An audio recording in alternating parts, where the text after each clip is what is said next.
great.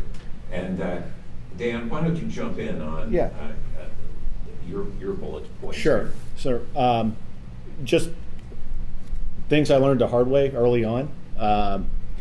You got to be careful with companies that have, products that could have multiple applications. You want that company to be laser focused on that initial application. What is the best thing to take to market? It might be the Swiss Army knife of healthcare, but you got to come out with one thing that people understand. This is what the product does, and then you have a life cycle management plan in place for those follow-on applications. Sometimes getting an entrepreneur to recognize that not everybody's going to fall in love with their baby at the same time is a little bit difficult.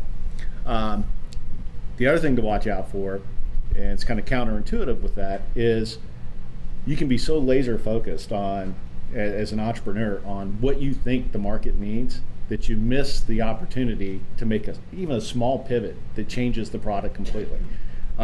My first company, Provider Synergies, that I started in 1998, I suffered from this in spades. We knew what the market was going to do. We were a pharmaceutical management company. We knew what everybody needed. And, a year and a half in, when we were zero revenue and wondering how we're going to make payroll, and, I'm dreading the investors' calls because I have no good news to report, it's because we hadn't been listening. And when finally somebody called us and said, here's what I need you to do, and out of desperation we went, well, we could do that. It's not what we plan to do, but that became our company, and that's what made the company successful. So you got to have a balance. Focus on your business plan, but also be willing to take feedback from the market and from people who know what they're talking about. Scott mentioned, due diligence is all about mitigating risk. So you identify what risks are the primary ones, and you come up with a way to address them. Sometimes, and I think this is probably less often than not, the risk is so bad you just say, I don't want any part of this deal, and you walk away. More often the case is you'll say, hey, I've identified a risk with intellectual property. You don't have a lot of intellectual property. So how do we, company and investors, come up with a way to protect the asset of the business, to make the business successful, keep it not replicable by other people through trade secret policies, through copyright, through trademark, all that sort of thing. So you're solving a problem with the entrepreneur, making the company stronger. That's part of what you should be bringing to the table as an investor and as an angel, and usually as an entrepreneur who's been through it and done that, so they can learn from your experience. Need to continue questioning. You may know or think you know a company backwards and forwards. Maybe this is your third round with them. Guess what? You're going to still do due diligence. Is what they're saying true? And it's not often the case that an entrepreneur is going to lie to you.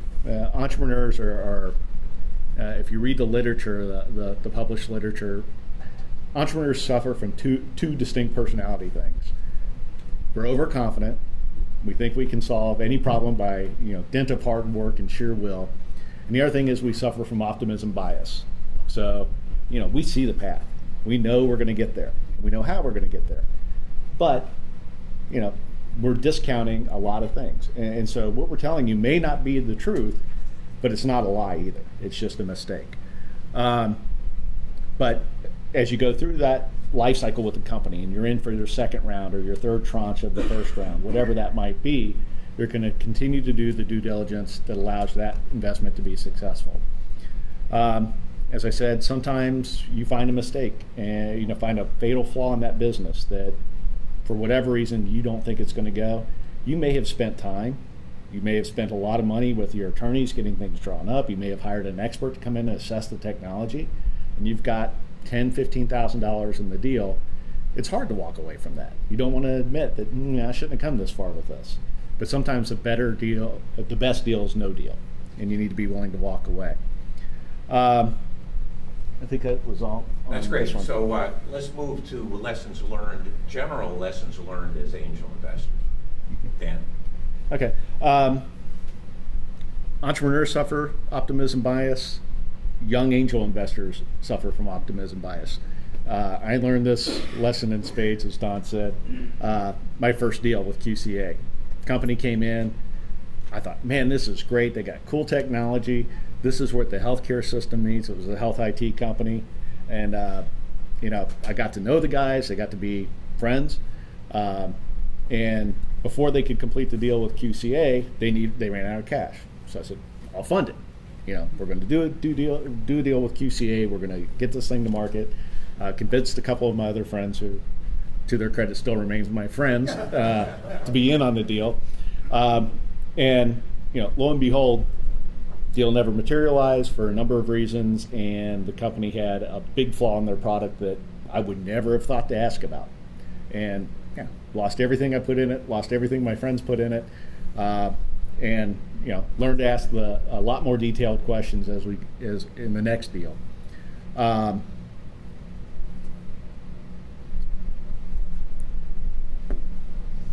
of a trite way to say it, but when somebody's pitching you for their company, they're telling you a story. Here's the problem I see. Here's my product. Here's how I'm going to make that better. The role of due diligence is really to figure out if that's a fictional story or a factual story. And you have to go through and examine each piece of what you're being told in detail. And sometimes it feels like you're dragging them across the parking lot, but it's for their good and for your good. Because if there is something wrong or something they're missing, you're doing them a favor by telling them up front. Despite all that, you do all this work, you invest all this time, you put your money in, you work with them, shoulder to shoulder. Usually it doesn't work out. The key to angel investing is only 1 out of 10 deals pays for basically everything else. A few will break even, maybe provide a small return. Most of them are going to go belly up. You're going to lose everything you put into it. But it's the work you do to make that one deal that much more successful, which pays for the whole model. And it can be very profitable. Well, I'll just add that that's not 1 out of 50 deals. That's 1 out of hopefully 6, 7, 10 deals that gives you that high rate of return. And actually, I've invested in quite a few, and I see 5 companies that may be generating a 5 to 15 times my money eventually. But eventually, as I'm jumping into one of the other slides here in Lessons Learned, which is the timing that an investment takes. Usually when an investor presents, they never present more than 5 years of forecast. And at the end of 5 years, their sales are $25 million and they're making a 50% margin, and they make a $10 million net income, and they say your IRR is going to be 40%. Well, in essence, it always takes twice the amount of money to get to that point, and it takes at least twice as long. So as Dan Fleming was saying, his time horizon is about 2 years for a return. Angel investing time horizon, most of the successful investments, those that I think are going to generate these very large returns, I'm going to have to hold from 7 to 11 years. That's a long time. Now, if you make that kind of return, it's still very good. And another key, and I'm wrapping 2 points together, is you don't equal weight. I don't equal weight investments. So I might go into a new investment, and put some money down on the table. But if I see it gaining traction and I have the opportunity in another round, and it's almost always you're going to have another round, then you heavy up on those that you think will be winners. And ultimately, hopefully 40 or 50% of the money you have invested will be in those companies that have a good chance of a 5 to 15 times return on your money. There was one company we invested in that I put a relatively small amount in, and it sold for 13 times our money in just over a year. The good news is it did that, and it covered up some companies that were going out of business. The bad news is I didn't have a chance to do that follow-on investment and have a bigger stake in that company. And so to the point of taking more money, and as Dan pointed out, don't get romanced by in the first round. I did as an initial investor, and I put a fair amount of money in the first couple of deals. There will be follow-on investments, and you will have a chance. Now, those follow-on investments will be at a higher valuation but lower risk.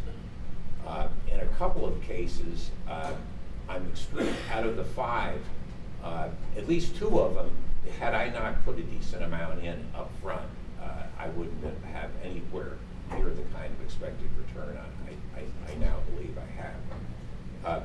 And so that extended amount of time is pretty critical, and that's why it's difficult for a fund to be in an investment, because funds have lives, relatively short lives, like 10 years. And as I look at the clock, I'm going to move on and let Scott, you want to talk about diversification? Yeah, so I think pretty much everybody would understand the concept of diversification, but as it relates to angel investing activities, I think the way to look at that is kind of to share your experience with your brethren, sisterin, whatever that word would be, and let it be a two-way street. So you're relying on your angel party to kind of help assess deals outside of your comfort zone, because what you may be tempted to do is to concentrate your investments in areas that you know best. But again, given that these deals are very risky, you want to diversify there. You don't want to just put a little bit of money in the same kind of deal over and over again. You want to look at cross views. That's what's so great about QCA, for example. We have life sciences experts, we have big company experts, we have small IT experts, we have all kinds of folks that blow me away every day by their brains and their ability to kind of see opportunity, and even better than that, open my eyes to see, to enjoy that opportunity as well. So that to me is kind of that difference between put a little bit in a whole bunch of things and hope. You're diversifying both in terms of what you're investing in, but also who you're investing in. So what includes maybe debt, maybe stock, short horizon versus long horizon. So you're looking at a whole bunch of different things that are particular to you and your lifestyle. Can you be a patient investor? Do you have to otherwise get out of things quickly for tax purposes, or get into things for tax purposes? Rarely is that a good idea to hurry. But anyway, diversification allows you to kind of occasionally hurry, and so on. So that's that aspect. Yeah, and I would just add to that if you just do 2 to 4 angel deals, if the chances are 50-50 that a company may go out of business, you could draw 4 short straws. And there are members of our group that have had a couple of failures, and often the failures come first. They don't come in 7 to 10 years, they come in 1 to 2 years. And they say, my goodness, I've lost money. When I get money back on the last 2 that I invested in, I'll consider more.